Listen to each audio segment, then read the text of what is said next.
कि आज के बाद आरसीएम बिजनेस करूंगा। इतना आसान नहीं था सर। 2 प्रोडक्ट थे आरसीएम में, पैंट और शर्ट। कोई आरसीएम को नहीं जानता था, कोई मीटिंग सेमिनार नहीं होती थी, कोई आरसीएम में समझाने वाला नहीं था, कोई समझने वाला नहीं था, किसी ने पैसा नहीं कमा रखा था, कोई पिकअप सेंटर नहीं था, कुछ भी नहीं था। लेकिन एक विश्वास था कि बिजनेस चलेगा। काम किया 1 साल, पढ़ाई छोड़ दी, नौकरी छोड़ दी उसी दिन, जिस दिन पहले दिन मीटिंग में बैठा। मैं आपको कभी नहीं कहूंगा सर आप पढ़ाई छोड़ो, नौकरी छोड़ो या किसी भी काम को छोड़ के आरसीएम, ये पार्ट टाइम में चल सकता है, पार्ट टाइम में कामयाब हो सकते हैं। लेकिन मैंने बड़ा डिसीजन लिया। मैंने उसी दिन उसी मीटिंग में बैठ के डिसीजन लिया कि आज के बाद कुछ करूं ना करूं, आरसीएम जरूर करूंगा। पढ़ाई छोड़ दी, नौकरी छोड़ दी, 2 किट खरीदी आरसीएम बिजनेस की। एक साइकिल होता था मेरे पास में, और साइकिल के पीछे किट रखी और आरसीएम करना चालू कर दिया आज से 21 साल पहले।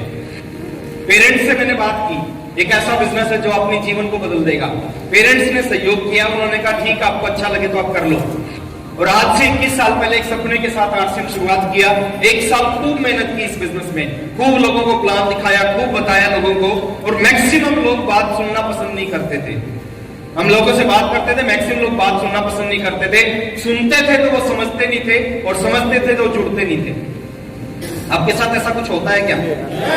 आज से 21 साल पहले मेरे साथ भी हुआ। 19 साल की उम्र थी, दाढ़ी मूंछ आई नहीं थी, एक साइकिल था, उस समय मैं बात करता था इस बिजनेस से लाखों रुपए महीना आएगा, इस बिजनेस से जीवन बदल सकता है। लोग मानते नहीं थे। पहले पूरे साल की बात करूं, पूरे साल में 16,000 रुपए की इनकम आई, और 16,000 रुपए से ज्यादा मेरा इस बिजनेस पे खर्च हुआ। ये पहले साल की बात है जब मैंने शुरुआत किया। जितना पैसा आया, सुबह से शाम तक पागलों की तरह आरसीएम करते थे। पागल समझते हैं क्या? एक व्यक्ति को कुछ नहीं दिखता, एक ही चीज दिखती है, उठते बैठते खाते पीते सोते जागते, वही दिखता था। मैं आरसीएम पागलों की तरह आरसीएम करते थे। 16,000 की इनकम आई। दूसरे साल फिर पागलों की तरह काम किया, दूसरे साल 65,000 रुपए की इनकम आई टोटल, और इससे ज्यादा खर्च हो गया आरसीएम में। ये 2 साल की कहानी है मेरी। पढ़ाई छोड़ दी, नौकरी छोड़ दी। मेरे घर में कई शादियां हुई, 3 शादियां हुई मेरे को जहां तक याद है। मैं किसी शादी में नहीं गया। पूजा हुई घर में, मैं पूजा में नहीं गया।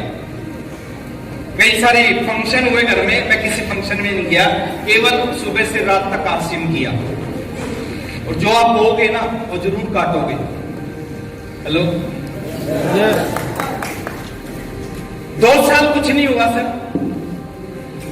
लेकिन ऊपर जब देता है तो ये सुना है क्या ये बात आपने? जब वो देता है तो छप्पर फाड़ कर देता है। वो परीक्षा लेता है कि आप इस लायक हो या नहीं। हम 10 रुपए का एक मटका खरीदते हैं, उस मटके को 10 बार बजा के देखते हैं। क्यों बजाते हैं? कहीं कच्चा है या पक्का? 10 रुपए के मटके को 10 बार बजाते, कच्चा या पक्का है। वो लाइफ बदलना चाहता है, हमारी आने वाली जनरेशन की। वो भी तो बजा के देखेगा ना, कच्चा है या पक्का है। 25वें महीने में थोड़ा सा बिजनेस चलना शुरू हुआ। 25वें महीने में थोड़ा सा बिजनेस चला, 26वें महीने में थोड़ा सा और चला, 27वें महीने में थोड़ा सा और चला, 28वें महीने में और चला, 29वें महीने में और चला, और 30वें महीने में मेरे को जिस चीज का इंतजार था वो हुआ।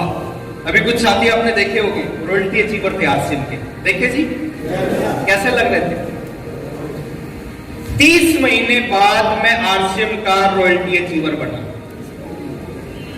30वें महीने 6% रॉयल्टी होती थी, 6% रॉयल्टी आई मेरी। और आज भी याद है, उसके बाद बहुत सारे रॉयल्टी के चेक आए। साइकिल पे काम किया, यहां तक 30वें महीने का चेक था 26,305 रुपए का। इस चेक को मैं कभी नहीं भूल सकता। रॉयल्टी आई। मेरे फादर जॉब करते थे, उनकी सैलरी 10,500 थी। मैं कंपेयर नहीं कर रहा अपने आप को उनसे, मैं पावर बता रहा हूं। 32 साल हो गए थे उनको जॉब करते करते, 10,500। मेरे को 2.5 साल हुए आरसीएम करते करते। स्ट्रगल किया, संघर्ष किया, लोगों से बात सुनी, बट 26,305 रुपए का चेक आया। उसके बाद उसके ठीक 3 महीने बाद मैं टेक्निकल पे पहुंचा। टेक्निकल का जो पहला चेक था वो था 50,049 का। उसके कुछ महीने बाद एक ऐसी इनकम पे पहुंचा जिस इनकम पे पहुंचने का आप सबका सपना होगा, मेरा भी सपना था। आज से 21 साल पहले वो सपना था, वो है 1 लाख रुपए पर मंथ से ऊपर की इनकम है सर। 36वें महीने का जो चेक था वो 1,09,000 रुपए का था। इस बिजनेस की खूबी है, बता दूं? 2-3-4 लोग जानना चाहते हैं, उनको मैं बाहर जाके बताऊंगा। और सब चाहते हैं तो यहां बता सकता हूं। इसकी खूबी है, शुरू में ये चलेगा नहीं, शुरू में ये चलेगा नहीं, और एक बार चल गया फिर ये रुकेगा नहीं। ये खूबी है इसकी, शुरू में ये चलेगा नहीं, 2 साल में 1 लाख रुपए से कम आए और 36वें महीने 1,09,000 रुपए आए एक महीने में। पहला सपना था बाइक का, बाइक ली मैंने, अपने जीवन की पहली बाइक खरीदी। मेरे परिवार में किसी ने बाइक नहीं खरीदी थी, बहुत लोअर मिडिल क्लास फैमिली से हूं मैं सर। मेरे परिवार में किसी ने बाइक नहीं खरीदी थी। मैंने पहला सपना पूरा किया, बाइक लेके आया। जब मैं रॉयल्टी पे पहुंचा, उस बाइक में एक दिक्कत क्या थी, शायद आपकी बाइक में भी वो दिक्कत होगी। सर्दी में जब लेके जाता था तो सर्दी लगती थी, और गर्मी में जब लेके जाता था तो गर्मी लगती थी। आपकी बाइक में है क्या? Same problem. एक ड्रीम बना, एक कार होनी चाहिए, एक कार खरीदी इस बिजनेस से। एक ड्रीम बना, 2 कमरों का एक छोटा सा घर था, एक अच्छा सा घर होना चाहिए, 12 लाख रुपए का एक घर बनाया। एक ड्रीम बना, दूसरी कार होनी चाहिए, 2 कार कम से कम होनी चाहिए, दूसरी कार खरीदी इस बिजनेस से मैंने। ड्रीम बना, एक दूसरा घर होना चाहिए, 35 लाख रुपए का एक दूसरा घर बनाया इस बिजनेस से, जहां पे मैं रहता था। जींद में बड़ा शानदार घर है, आज भी हो मेरे पास में। ड्रीम बना, तीसरी कार होनी चाहिए, तीसरी कार खरीदी इस बिजनेस से। ड्रीम बना, तीसरा घर भी होना चाहिए। मैं दिल्ली शिफ्ट हो गया, हरियाणा से मैं दिल्ली शिफ्ट हो गया। ड्रीम बना, तीसरा घर होना चाहिए। तीसरा घर मैंने एक शानदार द्वारका सेक्टर 10 में 4 BHK का एक शानदार फ्लैट लिया, शानदार सोसाइटी में, 2 करोड़ रुपए का, 2010 में। ड्रीम बना, चौथी कार होनी चाहिए। ड्रीम बना, 5वीं कार होनी चाहिए। वो सारे ड्रीम पूरे किए इस बिजनेस से। अभी ये 2-2.5 साल पहले ड्रीम बना, एक बड़ा घर होना चाहिए, एक और भी अच्छा बड़ा घर होना चाहिए। तो कुछ समय पहले मैंने 2.5 साल पहले एक शानदार बड़ा सा घर खरीदा, वो मेरा ड्रीम हाउस है।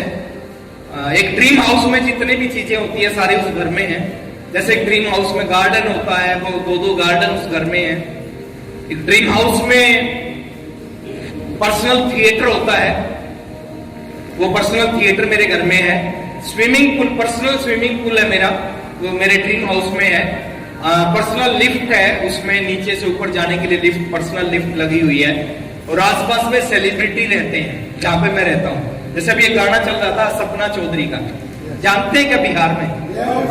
ना हरियाणा में लोग, दिल्ली में लोग ज्यादा जानते हैं, शायद यहाँ पे कम जानते होंगे।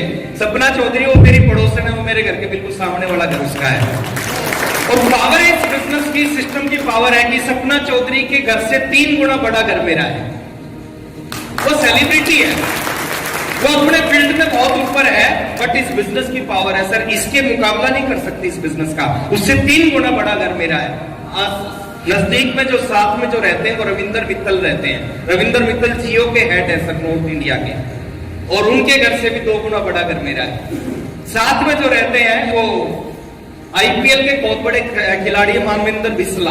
आप गूगल करोगे तो आपको उनकी फोटो आ जाएंगी, बिल्कुल साथ वाला, उनसे 4 गुना बड़ा घर मेरा है मानवेंद्र बिस्ला से। तो ये पावर इस बिजनेस की।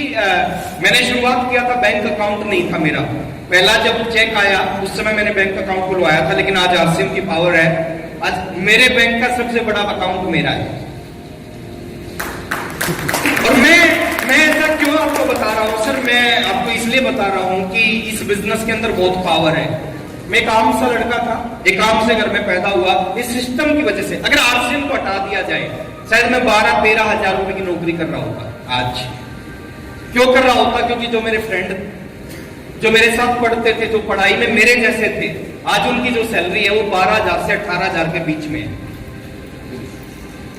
वो 12,000 से 18,000 के बीच में है, लेकिन इस बिजनेस की पावर, इस बिजनेस की ताकत है कि आज इस बिजनेस ने बहुत कुछ दिया। और वो खाली मेरे को नहीं, जर्नैल जी को नहीं, नवनीत जी को नहीं, डॉक्टर प्रेमलाल जी को नहीं, रविंदर जी को नहीं, वो आप सबको दे सकता है। चाहते हैं?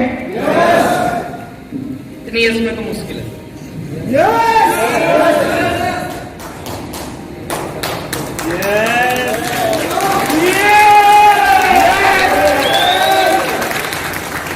चाहते हैं?